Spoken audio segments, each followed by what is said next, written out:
Ce soir, on organise une grande maraude solidaire en solidarité avec les exilés qui passent la frontière dans des conditions très difficiles parce que c'est des conditions de montagne, c'est des conditions hivernales et c'est des conditions où la police les traque. Et aussi en solidarité avec les maraudeurs qui depuis plus de 3 ans font des maraudes tous les soirs dans la montagne pour assister ces personnes qui sont en danger. Je ne trouvais pas ça imaginable que des gens puissent mourir là où la montagne est pour moi un terrain de jeu.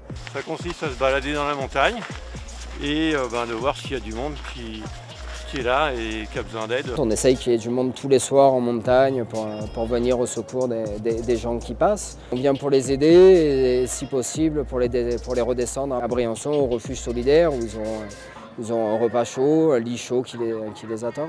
Alors ce qu'il y a d'embêtant, c'est que la police ne nous aide pas dans notre tâche, mais au contraire. Elle est extrêmement présente et elle est à la poursuite des demandeurs d'asile, des réfugiés, des gens qui passent la frontière. Le code de la police vous autorise à refuser des ordres qui ne sont pas conformes à l'éthique. Je ne peux pas croire que l'ensemble de la gendarmerie, l'ensemble des policiers soit constitué de brutes, donc que ceux qui sont capables de se dresser et de dire non, pas ça, le fassent, et peut-être des collègues à eux accepteront aussi de le faire, et on aura une police et une gendarmerie dignes de notre République. Oui !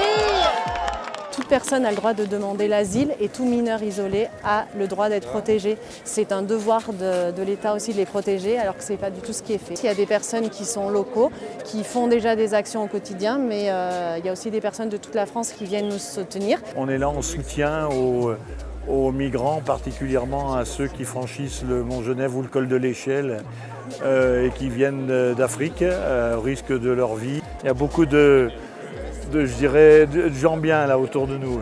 Il y a 20 ans, était adoptée une déclaration pour protéger les défenseurs et défenseuses des droits de l'homme.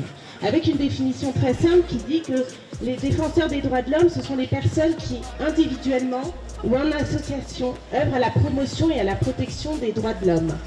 Et donc, pour moi, ce qui est important de vous dire aujourd'hui, c'est de dire que vous êtes toutes et tous des défenseurs et des défenseuses des droits de l'homme. Je trouve extraordinaire qu'il y ait autant de monde. Ça prouve que la société civile est super engagée. On ne parle pas de oui ou non, je suis pour ou contre les migrants. C'est pas ça le problème. Le problème, c'est pour ou contre laisser des gens mourir. Cette maraude, elle est soutenue également par les 5 grandes ONG que sont Médecins sans frontières, Médecins du Monde, Amnesty International, la CIMAD et le Secours catholique. Il est grand temps que tout le monde travaille ensemble et on le fait fort bien. Et c'est le seul moyen peut-être de se faire entendre. Si nous parlons tous de la même manière et tous ensemble, on y arrivera. Nous sommes ici encore une fois pour vous soutenir. Vous faites un travail formidable. Merci.